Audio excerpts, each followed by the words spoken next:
So public goods are our second type of intervention that we're going to go through. Public goods, well, maybe let's start them out with just kind of a thought experiment. So what's really the difference between a city police department and brink security? You know, the people with the vans that take money in between banks. What's the difference between fish in the Atlantic Ocean and fish on a fish farm, or a live concert or a concert on television? A lot of these are goods and services, right? They're things that you'd want to purchase or things that you would like in your life. But they can be classified in different ways. Are they excludable? Well, a city police department, you can't stop anybody from using those services, but brink security, you could stop people who did not pay for those services from using them. Are they rivalrous? Is For example, a concert ticket. There's only so many seats in an in-person conference or concert. If someone's sitting in that seat, can you also sit in that seat? Well, no, not necessarily the same. But if it's on television, it's not rivalrous. Anybody can turn on the television and watch it. So we have these different ways of defining goods that I think are really interesting and important to think about. So first, let's think about our first of two concepts. We have excludable and rival. The reason why we're going to be going through these two is because it's going to help us define what a public good is when we're talking about government interventions. So the idea of something being excludable, well, a good is excludable if only the person who pays for it can enjoy its benefits. So brink security services, a Beyonce concert, a movie at the theaters. These are all things that you cannot enjoy unless you pay for a ticket, correct? So this is something that would be excludable. Now, a non-excludable good, the flip side of that coin, these are things that it's impossible or extremely costly to prevent anybody from benefiting from. It's the idea of police departments or fish in the ocean or a concert on a public television station or the Christmas lights that your city puts up or a whole bunch of other things. These might be non-excludable, where you can't really stop anybody from enjoying it, even if they didn't necessarily pay for it, right? This is the concept of excludability. The next concept that we have is the idea of if a good is rivalrous or not, right? So a good is rival if one person's use decreases the quantity available for someone else to use. A Brinks truck can't deliver cash to two banks. A fish can only be consumed once. It's rivalrous. So if one person's consuming it, another person can't. A seat at a concert, right? That's rivalrous. Only one person can sit in that seat. If someone bought that ticket, someone else cannot buy that ticket. Then there's things that are non-rivalrous. So a good is non-rival if a person's use of it does not decrease the quantity available to somebody else. If you use internet at your house, it doesn't decrease the amount of internet available at my house. If you watch the sunset, it does not affect my ability to watch the sunset. There are some things that are non-rival. Okay, so we have four different classifications depending on what these are, whether something is going to be rivalrous, excludable, non-rivalrous, non-excludable. And in these comparisons, we have the idea of private goods. These are by and large the majority of goods that you have in your life. These are the ones provided by private companies that one person can use, and you have to pay for it, right? And there's the idea of public goods, which is the other extreme. You can't stop people who didn't pay from it from using it. And one person's use of it doesn't affect someone else's use of it. Well, okay, well then that's very difficult to incentivize someone to want to create or to pay for or to provide, right? We also have common resources and natural monopolies. Let's make this a little bit easier. Let's go ahead and divide them up into a chart. So we see here that we have four boxes. On the left-hand side, we see that the two boxes on top, these are goods that are rival. Ones that if somebody is using it, someone else cannot. The bottom two are non-rival. So it doesn't really matter if you're using it, another person can use this good or service. Then we have excludable versus non-excludable. The left two boxes are excludable. These are the ones that are the idea that if someone didn't pay for it, you can stop them from using it. And the ones on the right are ones that you can't. Notice in the top left-hand corner, we have private goods, rivalrous, excludable. You having it, or for example, let's use one of the ones in here, a car, right? If someone didn't pay for your car, they cannot use your car. If you bought that car, well, that doesn't leave a car for someone else to buy, right? They cannot come into that car and be like, well, it's mine now. You can't do that. Well, okay, you ideally can't do that. So we have things that are rival and excludable. This is a majority of goods. If something is rival and non-excludable, this is called a common resources. This is where we have things known as the tragedy of the commons. It's the idea that people don't tend to take care of things when you can't stop anybody from going to them. So national parks, why do national parks have a lot of litter?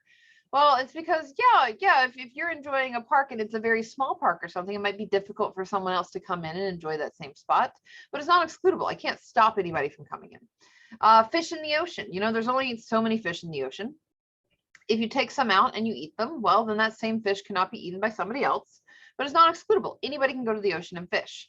So these are things that are called common resources. They have their own set of problems, but not necessarily what we're going to talk about here, because there might be private intervention solutions to this. It might be that the different countries or the different companies get together and they make some sort of arrangement on the fish in the ocean. They might have some sort of standard for national parks. On the bottom left, we see things that are non-rival but excludable. These are things that we can stop people who didn't pay from using it, but one person using it doesn't affect another.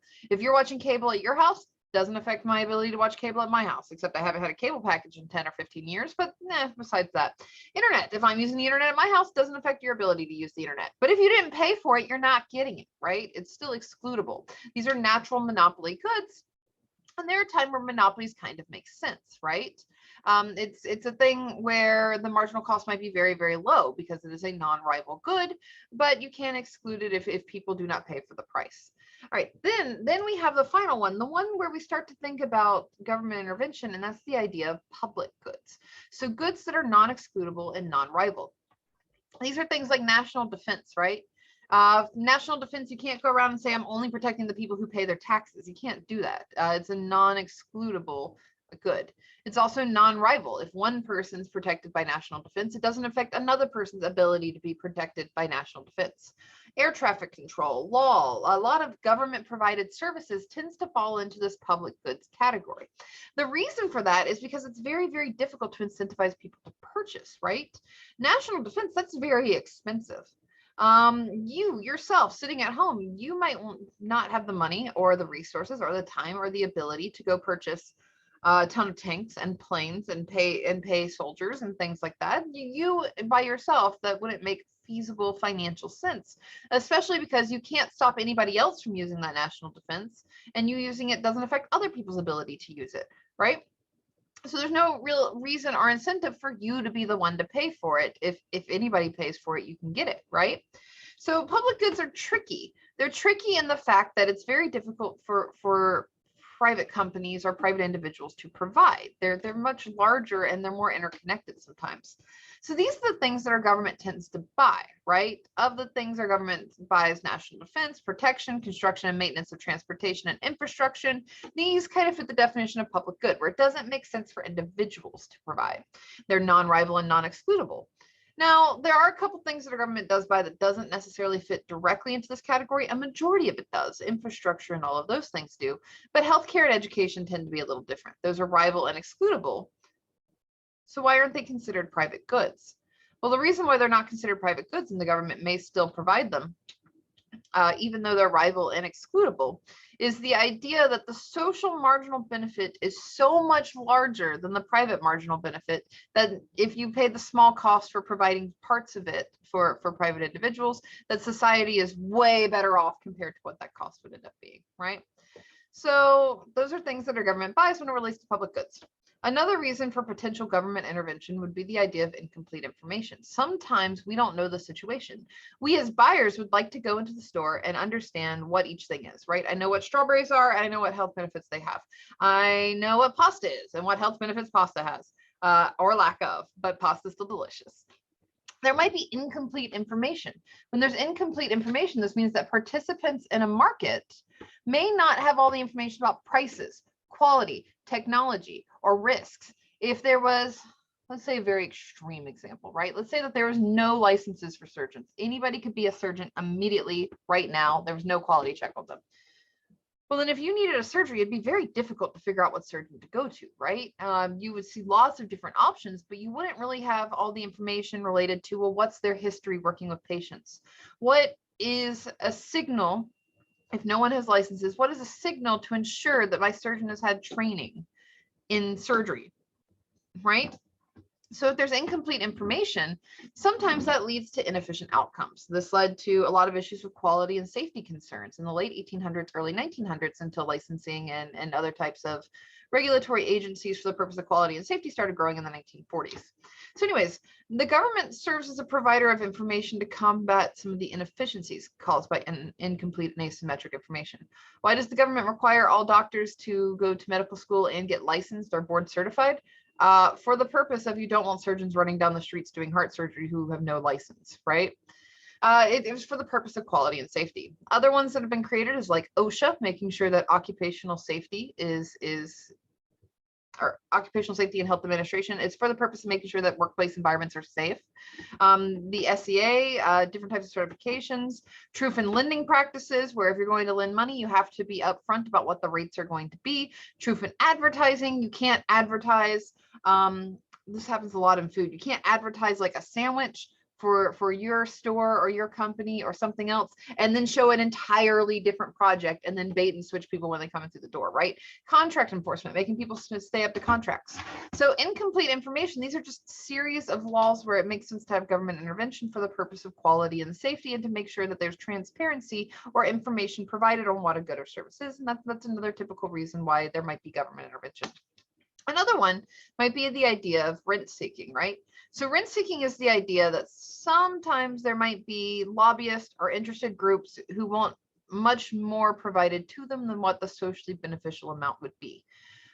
But sometimes, like, for example, let's say in a very extreme example, like, so this isn't real, let's say onion farmers, they really wanted all the agricultural resources and subsidies. So what they did is they hired some lobbyists, they sent them to Congress, they convinced a lot of people that onions are the future and they deserve every bit of extra money to them. Well, if all that extra money goes to them, then it doesn't necessarily go to the 20, 30, 40,000 other agricultural products that might be needed in society, right? It's the idea of rent seeking, where bureaucratic institutions really want as much resources as possible, or individuals might want as much resources as possible, but that may not necessarily be efficient, right? So government policies will generally benefit some parties at the expense of others. Happens all the time. You put in a neighborhood beautification law, you often hurt low-income families. You put in a TIF district, which locks in the property tax rates and ends up spending that same amount of money in those neighborhoods, well, then it can disproportionately harm people who may move in 23, 30 years when that TIF district expires.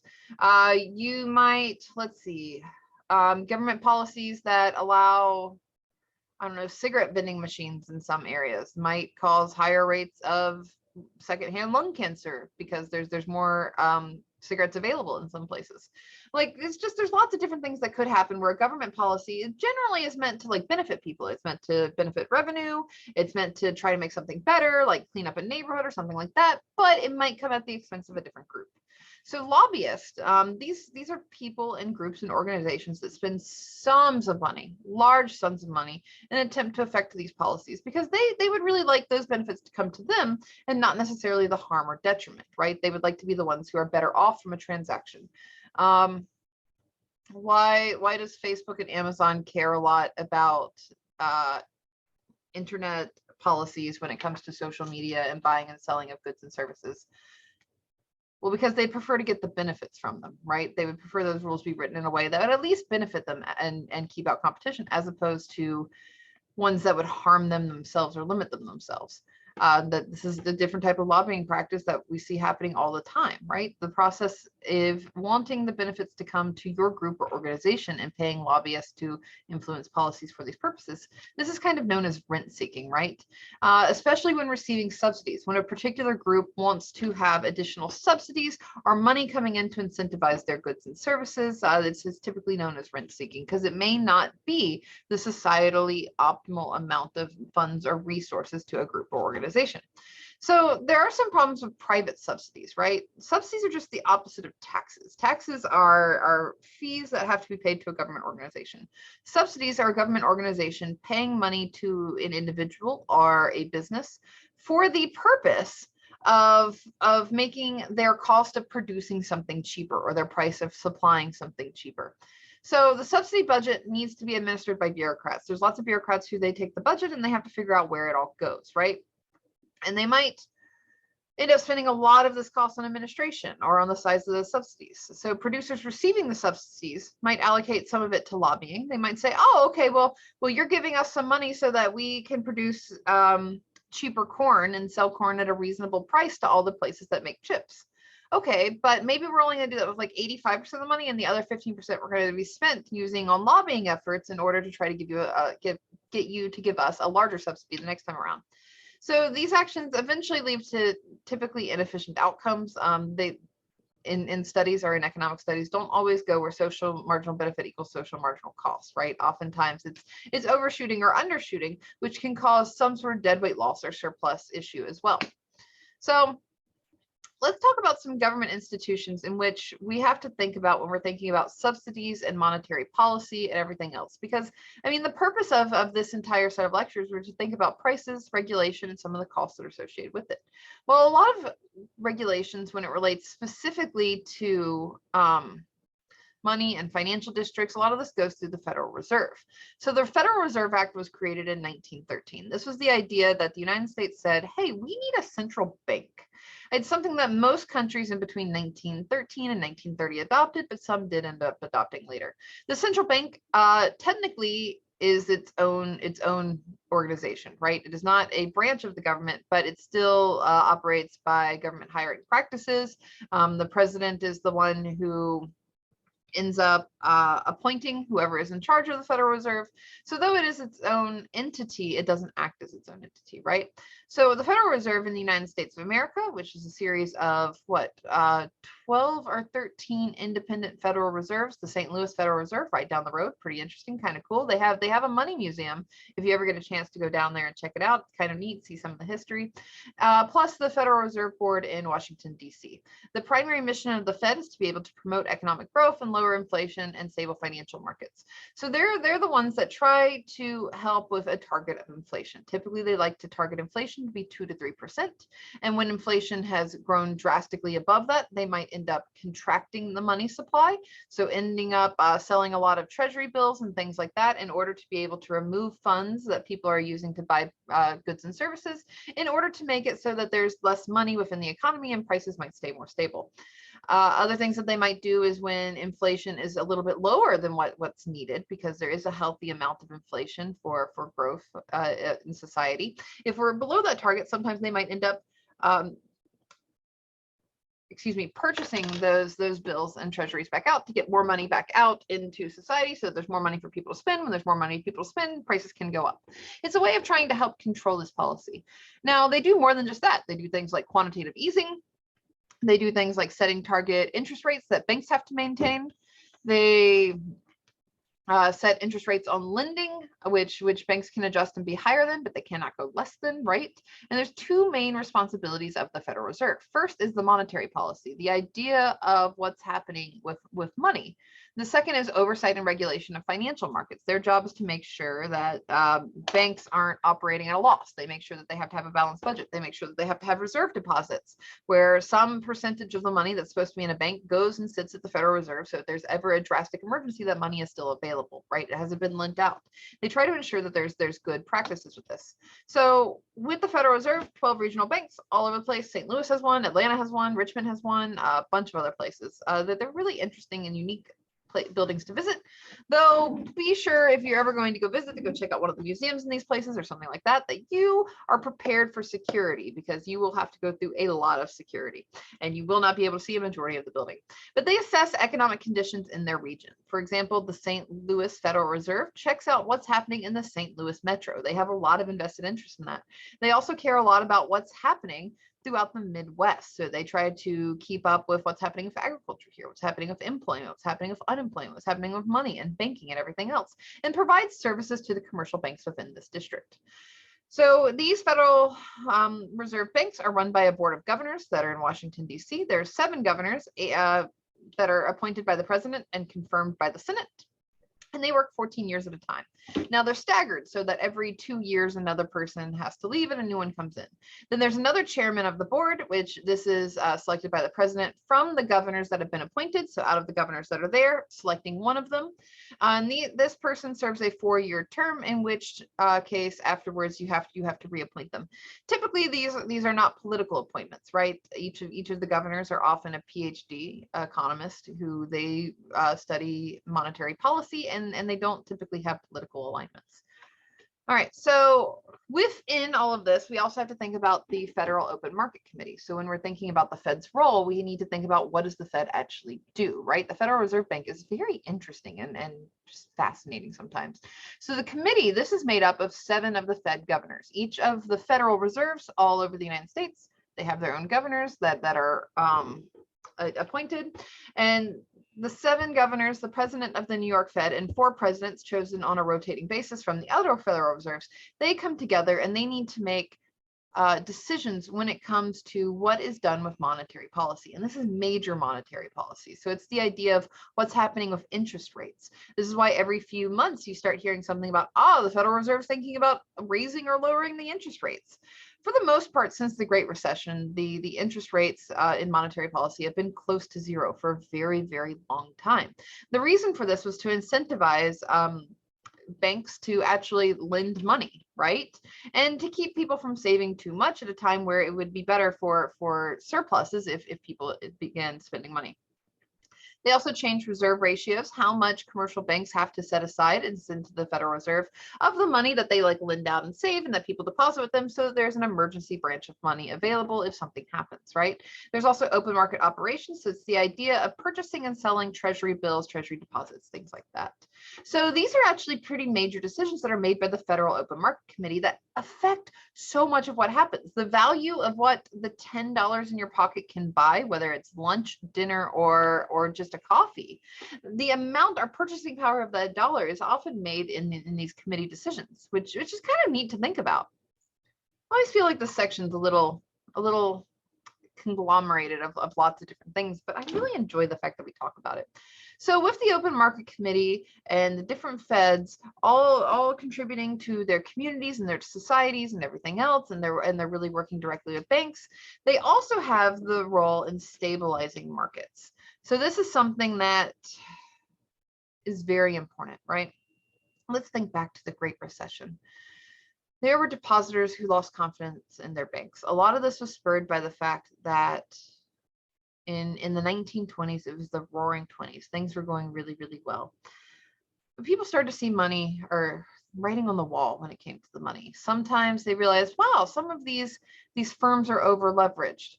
Or wow, there seems to be people who are taking advantage of the system. Or wow, there seems to be a lot of monopoly activities happening.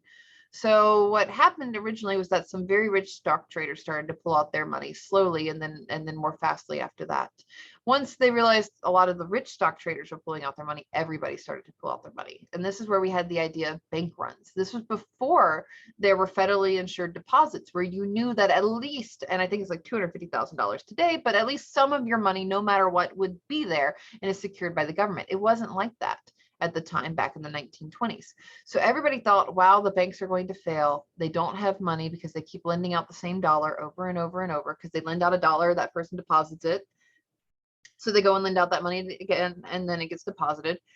And they were worried about that. So everybody had these things called bank runs, where they all ran to the bank and attempted to pull out their funds.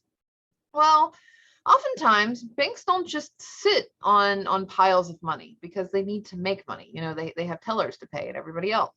So a lot of the time what they do is when you deposit money at a bank, a lot of that money will be lent out to someone else temporarily. So they may only have some reserves available to meet the demands of people who are wanting their money right then and there. So when everybody showed up and they all demanded their money at once, well, this ended up triggering bank failures. Banks didn't have enough cash on hand. People panicked. They freaked out. Banks had to close. And it kind of eroded the depositor confidence. People didn't trust banks. And that's why you can find a lot of banknotes from the 1930s within the walls of people's homes. Like if you have a house that was built in that time period, a lot of the time there's actually money within the walls, because it was just a trick of being able to have your deposit somewhere that you thought was safe. This was also where people started joking that Oh, they keep their money under the mattress. Well, it's because there was no faith in the banks at the time in the 1920s. And that was problematic, right? So the Federal Reserve wanted to stabilize markets.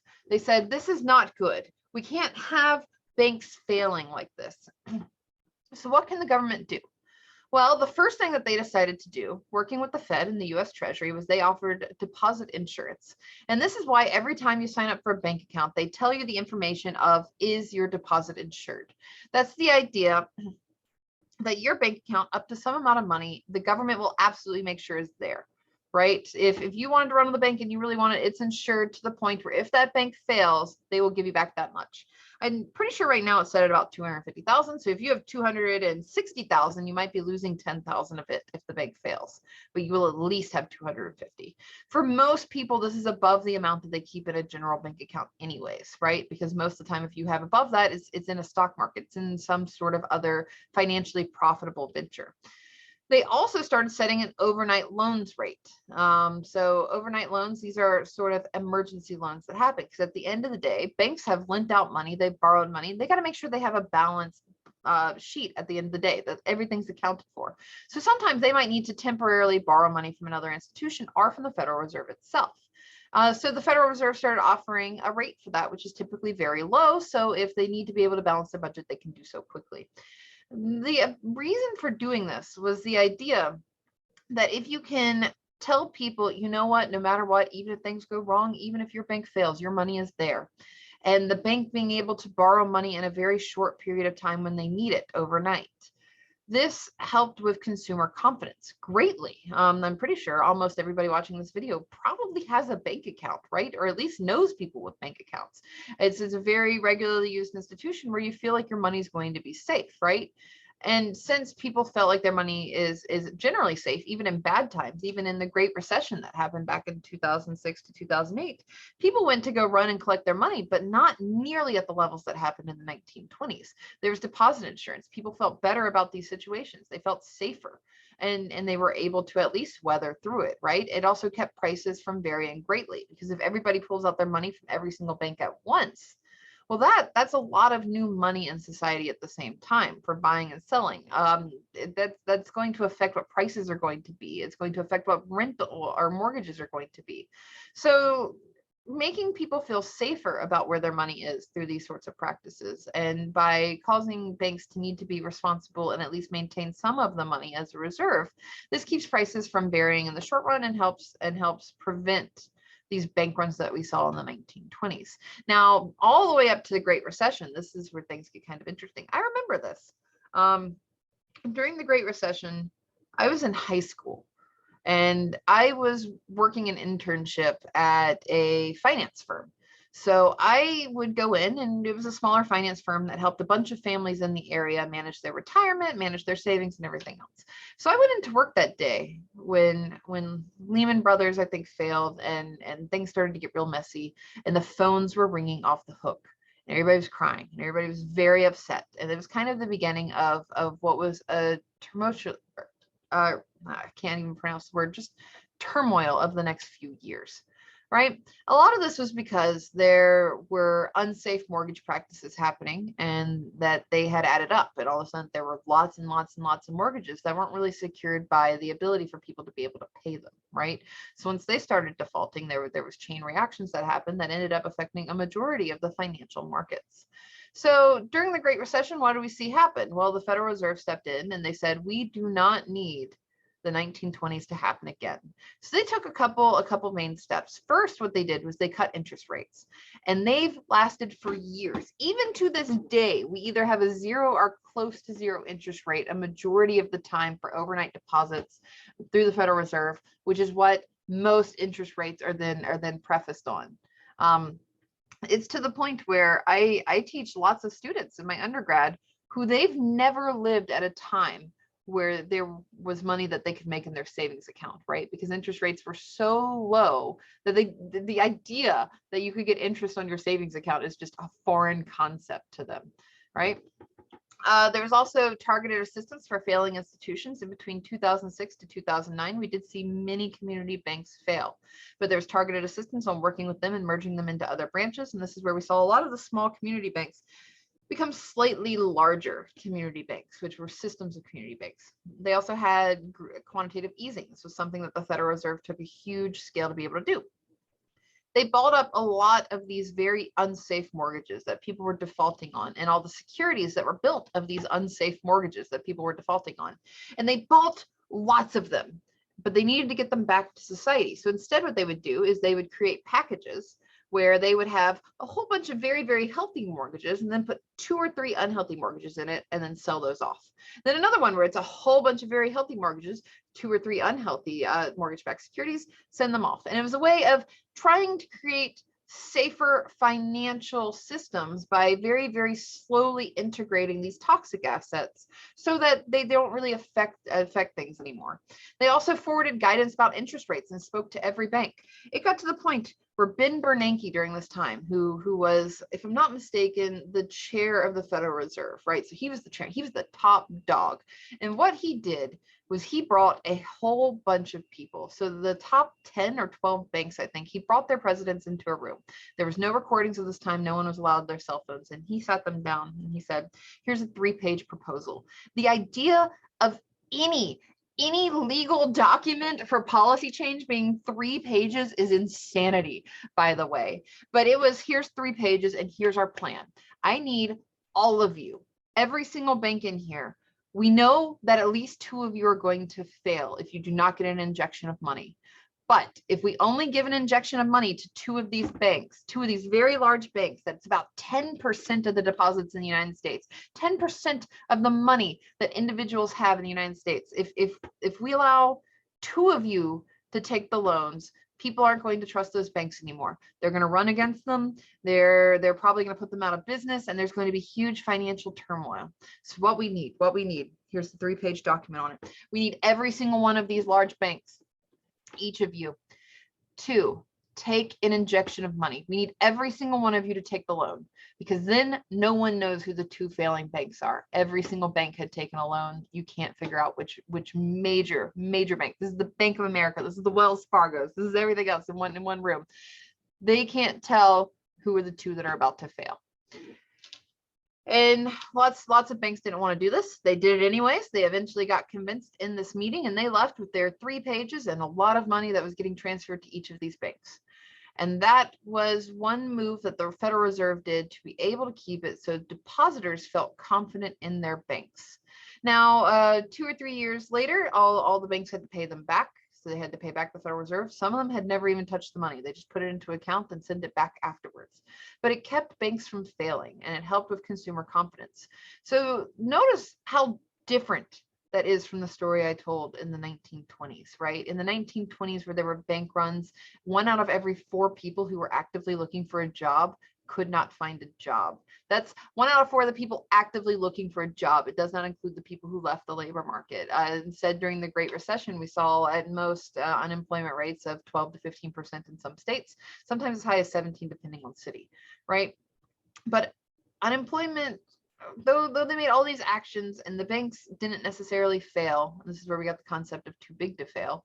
Despite these actions, unemployment remained high for years, and it was relatively tough raising the interest rate back. To this day, it still hasn't really been raised back. There's still people who to this day don't know that there was a time where you used to get interest on your savings accounts. There used to be interest on lots of different goods and services because they've been set at 0 for so terribly long. So that's a little bit about when does it make sense to have government intervention for 4 main categories, and then talking a little bit about one of the main financial institutions for these interventions.